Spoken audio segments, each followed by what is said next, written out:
macht das für eure Zukunft, nicht für meine. Ich habe nämlich schon einen Job, ihr noch nicht.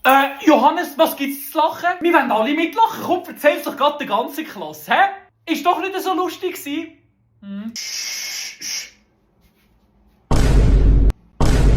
Ich merke, der Schweigefuchs bringt nichts mehr. Dann können wir doch einfach mal in der Pause weiterarbeiten, oder? Du weißt was, Felix, wenn du doch so gerne willst, dann kannst du doch den Unterricht übernehmen, oder? Nicht? Habe ich mir also gedacht, ja.